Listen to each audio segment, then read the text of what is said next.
Welcome to a special edition of Sound Off Extra here on the official YouTube channel for the Solomonster Sounds Off Wrestling Podcast, which you can listen to each and every Sunday on the Solomonster.com. This is your WWE Clash of Champions 2016 review. The show just ended a few minutes ago from Indianapolis, Indiana, the first Clash show under the WWE banner. Of course, borrowing from the old Clash of the Champions name that the NWA and WCW used to use. I don't know why they dropped the word "the" from the name, but they did. So this is the show that replaces Night of Champions, and I got a poll up on Twitter, as I usually do for these things. We'll check the poll again before we're done here with the review, but as of right now, the poll's only been up for a few minutes. 527 votes, 50% thumbs up, 50% thumbs down. A very evenly split show here. I thought that Cesaro and Sheamus had the best match of the night, despite the lame finish. And to be honest, that was kind of the story of the show. Lots of good wrestling, some good wrestling matches, but a lot of lame finishes. So again, we'll check that poll again a little bit later on. On the kickoff show, when talking about the cruiserweights, I put this thing on and I'm listening to Renee Young and Booker T and Jerry Lawler and Lita, and they're talking about the cruiserweights on this show. They're previewing the Cruiserweight Championship match, and I hear Booker T refer to TJ Perkins as TJ Parker, which I thought was hilarious. TJ Perkins may not have thought so, but I did. And then when they were talking about the 16 years that Perkins spent working outside of WWE, Jerry Lawler, playing up his heel shtick here on the show, made this comment. He said, well, if it didn't happen in WWE, it didn't happen. And it makes all the sense in the world that Lawler would be the one to say that, because his entire career in that company, at least the early years when he first came in, I think that's a perfect example of that. I mean, what did Lawler win in Memphis? Like 100 championships or something? Was that ever acknowledged one time in WWE back when he first came in? He certainly didn't win as much. He didn't win any titles in WWE. So, coming from Lawler, that actually makes total sense that he would think that. So there was really nothing of note on the pre-show. They had Nia Jax and Alicia Fox. They had a very short match. Alicia hit the axe kick for a near fall, and Nia ended up pinning her with a Samoan drop, and that was it. The one observation I have to say, and I know I'm not the only one, there is a guy. I don't know who he is. I don't know what his name is. But there is a guy, very slender guy with long hair, who is always sitting in the front row at these pay-per-views. Usually in the exact same seat, not like in the center, but kind of off-center to the right a little bit. And he's always there with this older woman, this like short old lady, who I assume is his mother or his grandmother or his benefactor or whoever she is, because this guy is at practically every single pay-per-view. How he can afford it, I have no idea. How he gets tickets, the exact same seat, let alone pays for it, I have no idea. Like I said, maybe she's his benefactor. It's the only explanation I can come up with for it. But there he was here again on the show, and this time, for at least the pre-show, he took them off later on, the guy is standing there wearing sunglasses. Indoors. There is no more douchier move than wearing sunglasses indoors. It's why The Miz does it sometimes. But I saw that and I'm like, this fucking guy, he's at every single pay-per-view. Somebody has to have the scoop on this guy. I must know who he is. So the pay-per-view opened up with the WWE, I guess they're the Raw Tag Team titles now. And by the way, for all the people when I came up months ago with this idea for a Raw Championship and a SmackDown Championship who just absolutely laced into me, oh, that's a terrible idea. You can't call them the Raw and the SmackDown titles. Yeah, well, what do you think now? They're calling all the other belts Raw and SmackDown titles. You got the Raw Women's title. You got the SmackDown Tag Team titles. You happy now? Anyway, Anderson and Gallows against the New Day. I thought they had a good match. Anderson and Gallows, they were very aggressive right out of the gate. Got a near fall in the first, 30 seconds of the match. No Big E dive in this match, thank God. But no worries, Cesaro filled in for him later on. Xavier hit Anderson in the face with Francesca when the referee's back was turned and the New Day hit their big ending finish for the pin. So they survived to make 400 days as of, I guess as of right now, it's going to be midnight soon. 400 days as of Monday. They will be the tag team champions of the world. It's why I picked the New Day when I did my predictions on the Sound Off earlier. I picked the New Day to win, figuring they wanted these guys to hit 400. So they're going to hit 400. And as far as Anderson and Gallows go, I said this also on the podcast, the luster is gone. They lost whatever was left. And the moment they broke up the club with that draft, it was all over. AJ's doing very well for himself on SmackDown. These guys were done for. The moment they got split, they have done shit since then. AJ has gone way up, and these guys have just absolutely collapsed. The whole Bullet Club thing, everything about these guys, they've killed. They've killed it dead. Whatever cool factor was there before, whatever cool factor they may have had, gone. That Old Day segment, that's another thing. The Old Day segment a few weeks ago on Raw, okay, that didn't help. Doesn't help being associated with one of the worst segments on television all year. So if you don't think bad writing can have a negative effect on people, I'll use these two as exhibits A and B. So it is what it is. What are you going to do? I just, it's just frustrating as all hell. But my guess now is the New Day, they'll probably keep those titles on them for a few more months because I would imagine at this point, why not just go ahead and have them break Demolition's record? I mean, not that it's something I want to see. To be honest with you, I don't even give a shit. Who cares? You know what I mean? Demolition held the titles for 478 days. If the New Day holds them for 479, I don't give a shit. It doesn't make me like the New Day any more than Demolition. Who cares? I would imagine they're probably going to either come close or they'll break the record. Either way, that means they're going to keep the belts on them for a few more months. TJ Perkins and Brian Kendrick for the Cruiserweight title. They have changed the ropes, at least they did here on this show, to purple when the Cruiserweights come out, which seems kind of unnecessary, but I guess they want to give it its own feel, which is kind of cool. I guess purple then is the official color for the Cruiserweights. Perkins has a new entrance. It's kind of like a video game. It's a video game type entrance. It's got like the classic 8-bit Nintendo music. I thought it was pretty cool. The thing is, though, I'm bummed because his music from the Cruiserweight Classic, which I'm pretty sure, I could be wrong, I thought maybe they had it up on the WWE Music YouTube channel, but I may have just grabbed it from some other channel on YouTube. I don't even know the name of it, but it's pretty cool. And I was kind of hoping he would take that music with him, kind of the way Cedric Alexander did, Rich Swann, they're still using their Cruiserweight Classic music. Perkins, they gave him a whole new theme, and it sucks because I missed the old one. Yeah, I thought it was actually pretty cool. Crowd was kind of quiet, if we're being honest here. The crowd was kind of quiet for a good part of this match, but I thought these two had a really good match. At one point, Perkins jumped off the top rope. He delivered a Hurricane Rana to Kendrick from the inside, and then took him over the top rope to the outside. That was pretty cool. And in the end, Perkins won with the knee bar for the submission. Kendrick gave him a big hug after the match, and then gave him a headbutt to the face to make it very clear who the heel is here in this scenario. So this feud is going to continue. Not a blowaway match.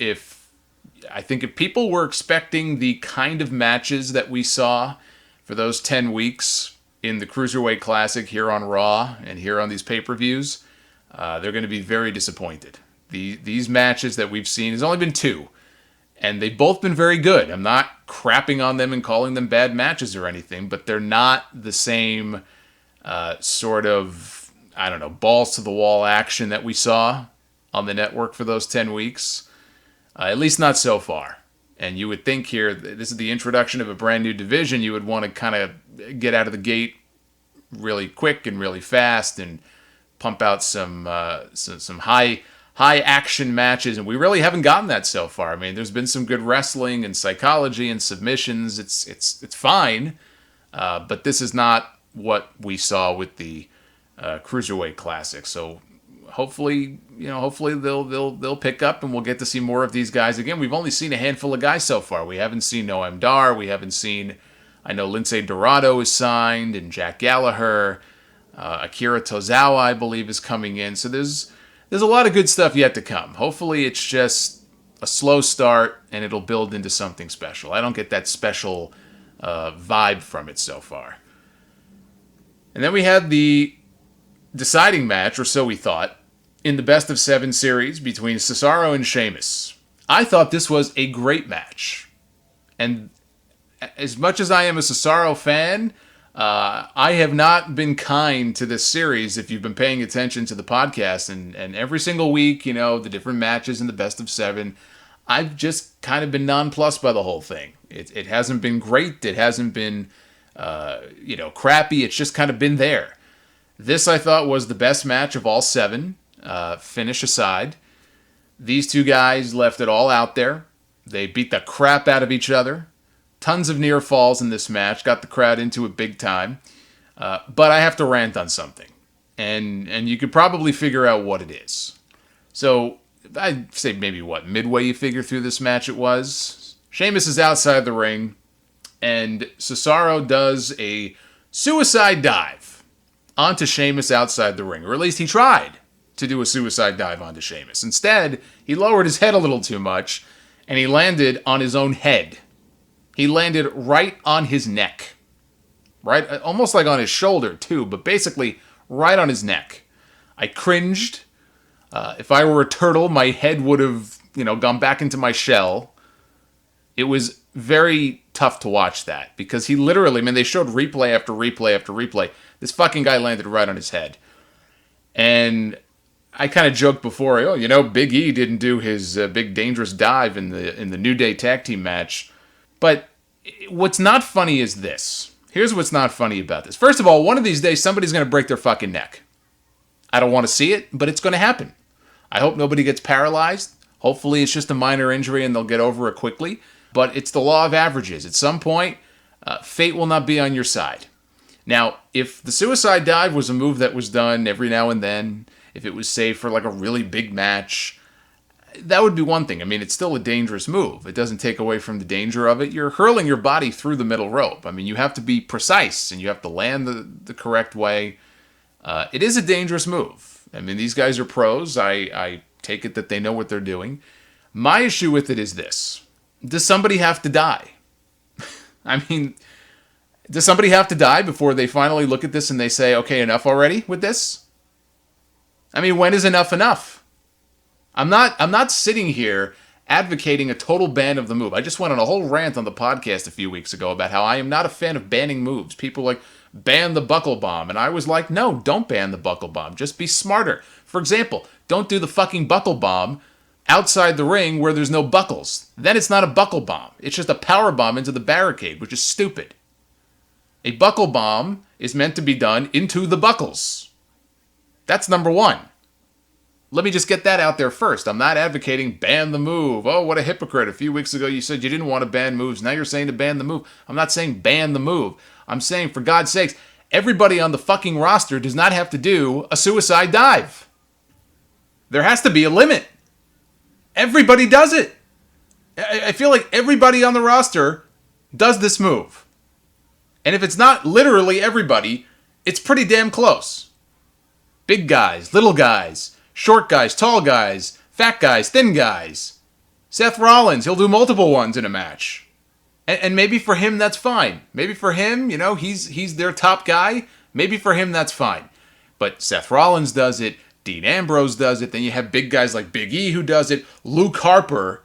What? Is Braun Strowman next? Is he going to launch himself through the ropes? Oh, that'll end well. And here's the thing. It doesn't even look good. It doesn't even look good. Kofi Kingston will do this basically like a truss dive. A running truss dive where he'll just turn his back and he'll jump over the top rope and land on his opponent. Again, very dangerous. I wouldn't have the balls to do it. That's a unique move. That's a different kind of dive. I'm talking about that tope through the ropes in every single match, practically, that we see on TV every single week. It doesn't even look good. The move looks like shit. It doesn't look like it hurts. It doesn't look like it hurts anyone, except the person who's executing the move. And tonight, Cesaro almost broke his fucking neck because of it. Do we really need every single person doing this fucking dive? you become numb to it after a while. I watched Dean Ambrose do it the other night. How can I even... can you even call it a dive? He jumps through the ropes. He puts his arms out. It's like he shoves the guy back into the barricade. Why don't you just climb through the ropes, go outside the ring, and shove the guy into the barricade? Why do you have to launch yourself like a torpedo out of the ring? I mean, I watched this, and it's like... how the fact that this guy is even walking is amazing to me. And I hope to God that he's fine. He finished the match. He looked okay, but that doesn't mean anything. He can go backstage. The adrenaline wears off. He could be in pain. This could be the sort of thing that 6 months from now catches up to him. Remember Daniel Bryan? Daniel Bryan had that match with Randy Orton on Raw a few years ago. And he again, Daniel Bryan. And I like Daniel Bryan. I was a big fan of his, but he was as guilty of it as anybody. He was as guilty of it as anybody. And I remember that match with Orton when he got the stinger. Jumping out of the ring, hit his head, smacked his head right into the barricade. He finished the match, or he tried to anyway. And that ended up catching up with him. It ended up shortening his career. I don't want to see that happen. I don't want to see that happen to Cesaro. I don't want to see that happen to Biggie. Biggie is a broken shoulder waiting to happen. That's my 2 cents on the whole thing. At least if the move looked good, you could make the argument, well, Solomonster, at least it looks pretty cool, right? Okay, but it doesn't. It looks like shit. You don't have to do it. Save it for, a couple of main eventers to bust out in main event matches. We see it in the opening match. We see it in the middle of the card. We see it in the main event. The Usos, they do the same thing. Up and down the card. Enough. Enough. Anyway, Cesaro, he clotheslined Sheamus over the barricade. And he went over with him. The momentum took him over. They both hit the floor. Doctors came over to check on both guys. They determined that neither man could continue, even though they both wanted it to continue. And so they called the match off. They declared it a draw. The best of 7 series ends in a draw. We are right back to where we started. And if that sounds familiar to some of you, I did mention on the podcast earlier this morning, episode 462, the possibility that this match might end in a draw, with Sheamus and Cesaro being paired up as a tag team, and their big reward, the titles that we've been told, the title opportunity that they've been promised, and they've been intentionally vague about this from day one. They never actually said it was for a Universal title shot. They never said it was for a U.S. title shot. So the idea was floated this morning on the podcast that it goes to a draw, and they end up becoming a tag team. Probably a babyface tag team, and they go for the tag team titles. And I got to give credit to Nick, one of our listeners, Nick from Germany. He's the one who wrote in. I didn't come up with that myself. He wrote in to me, and I floated it on the podcast, so a hat tip to Nick.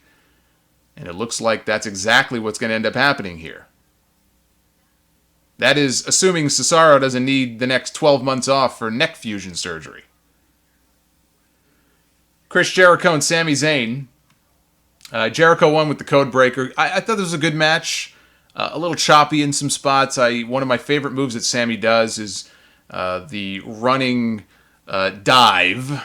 There's that word again. At least this one's safer. He does that little running dive through the turnbuckles into the tornado DDT. It's almost like he overshot himself this time. He landed on his feet before he hit the DDT, so it wasn't quite as smooth, but he did hit my other favorite move in this match, which is the Blue Thunder Bomb. And it was, of course, for a near fall. And one of these days, he's going to win a match with that goddamn move. He just has to. At some point, he has to win with that move. After that is when Jericho dropped him with the code breaker out of nowhere. He got the pin. So Jericho, the gift of Jericho. Gift of Jericho keeps on giving here. I didn't mind it so much. I saw some people on Twitter were really upset. Why is Jericho's burying another new guy? He didn't bury anybody. Even Jericho needs a win every now and then. It's fine.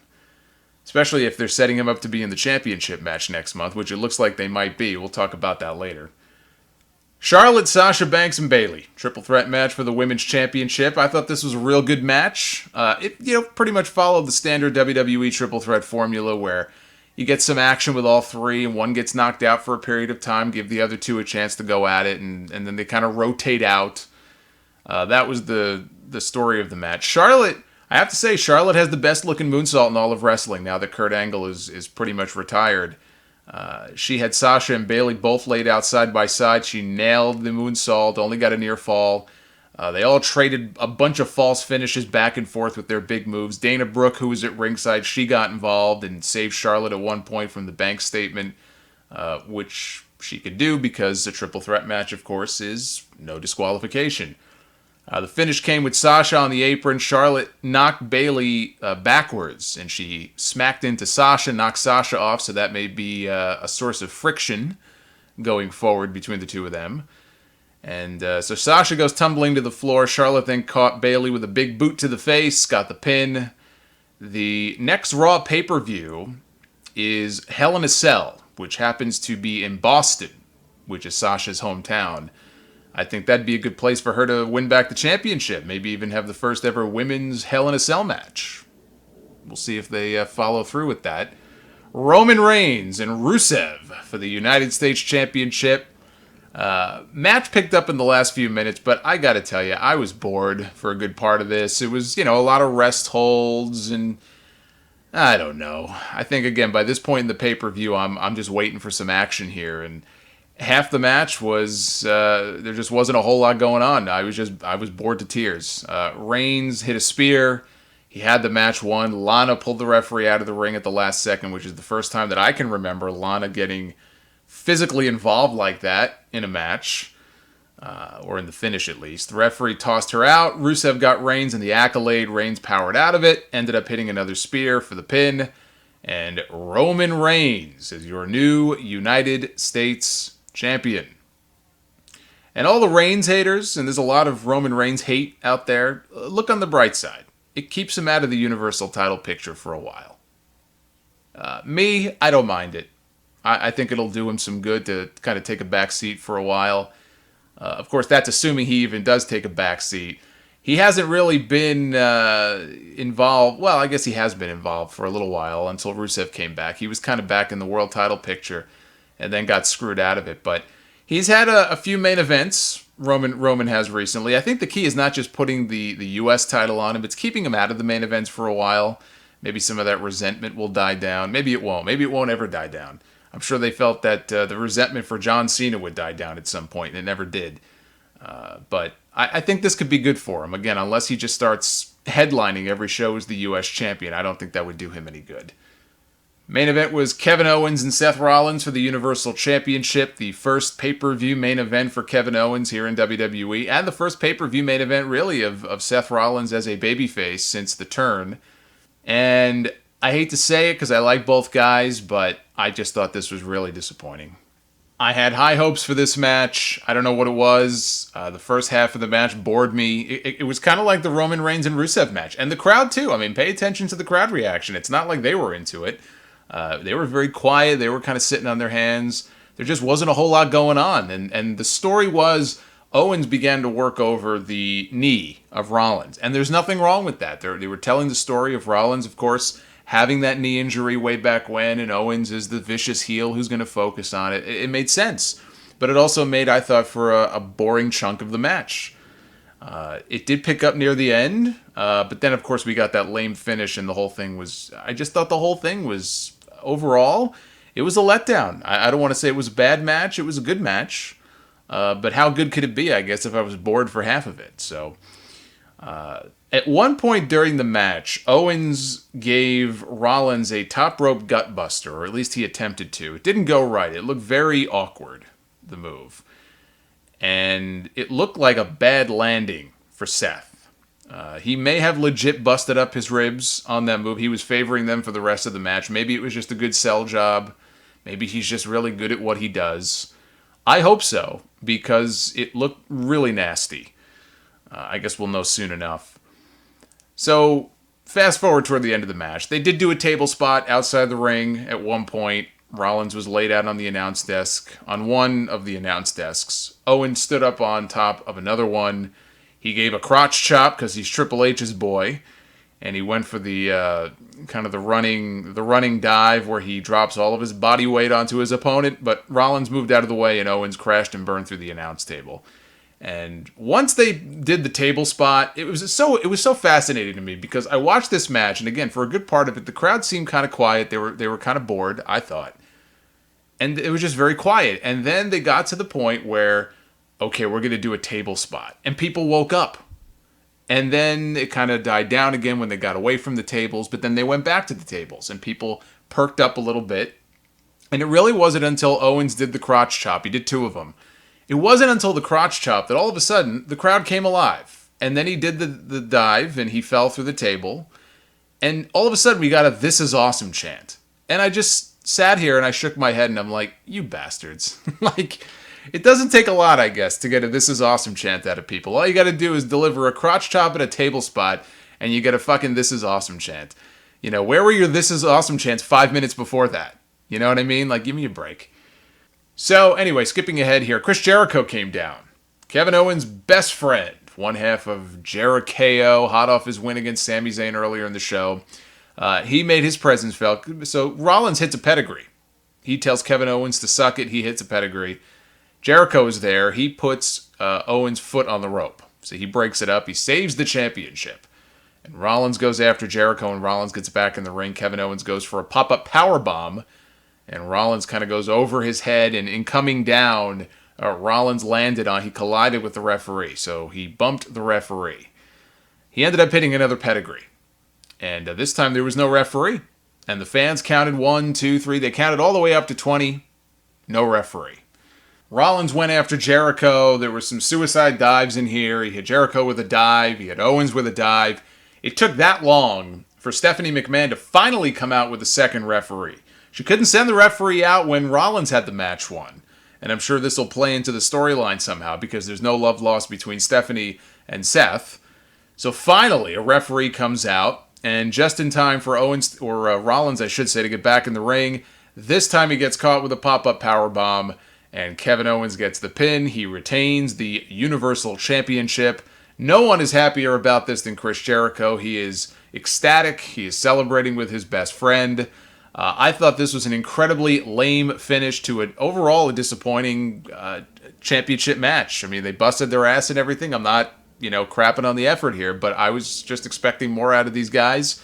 The finish probably didn't help. Again, it was very lame, but I will say, as Jericho and Owens were leaving, the visual of Jericho singing "We Are the Champions" in that screechy voice of his almost redeemed this. That was very entertaining. That almost, not quite, but that almost redeemed this for me. Now, it's interesting because the rumor, before Finn Balor got hurt, the rumor was that it was going to be him and Owens for the championship at this pay-per-view. And that whatever would happen at this pay-per-view, it would set up a 3-way at Hell in a Cell next month with Balor, Owens, and Jericho. So it would appear that they're sticking with that basic plan, but instead of Balor, it's Rollins. And so my guess is that the main event for the next pay-per-view is probably going to be Rollins, Owens, and Jericho inside Hell in a Cell. Because there has to be a reason why, other than they're just friends, there's got to be a reason why Jericho got involved on this pay-per-view. And my guess would be that it gets him into the championship match somehow. So we'll see. I guess we'll know soon enough if that is the main event for Hell in a Cell next month. And that's your pay-per-view. That was Clash of Champions overall. Again, it was a night of some good wrestling, but also a night of some really questionable, lame finishes. And I think it left a sour taste in people's mouth. I'm checking right now for the update on our Twitter poll. We had a little over 500 votes when I started recording this, and in that time, we're almost up to 900 votes now. And it's now 49% thumbs up, 51% thumbs down. So more or less, it's the same. It's pretty much an even split so far. You can leave some comments down below. Let me know what you thought of the show, if you're in the camp of thumbs up or thumbs down. Realistically, this is probably the definition of a thumbs in the middle show. I don't do thumbs in the middle when I do the polls. People get very upset. Oh, there should be a thumbs in the middle option. If there was a thumbs in the middle option, let's be honest here, with these WWE shows, everybody would vote thumbs in the middle. That's why I don't do it. You got to pick thumbs up, thumbs down. So if I'm forced to pick one over the other, I'm giving the show a slight thumbs up because the wrestling I thought was really good. But this really was the definition, I think, of a middle-of-the-road show. You can listen to the full podcasts if you want to. They are up every Sunday on the Solomonster.com. They're also available on iTunes, Stitcher Radio, Google Play Music, TuneIn Radio, Audio Boom. If you have the Podcast Addict app, we have our own free app in the Android store if you are a Google user. So lots of different ways to listen to the full Sound Up podcast every weekend. You can follow me on Twitter if you want to vote in these polls. At Solomonster is the place to go. And if you would be so kind, of course, you could hit the subscribe button here on this channel. So when new videos go up, you will be alerted, and you can go check them out. So that's going to wrap up the Clash of Champions review. We have Monday Night Raw coming up tomorrow night, and we'll see where that takes us as we head to Hell in a Cell next month. So until then, I'm Solomonster. Be well, stay safe, have yourselves a very good week, and we will see you back here very soon here on the YouTube channel. Until next time, take care, guys.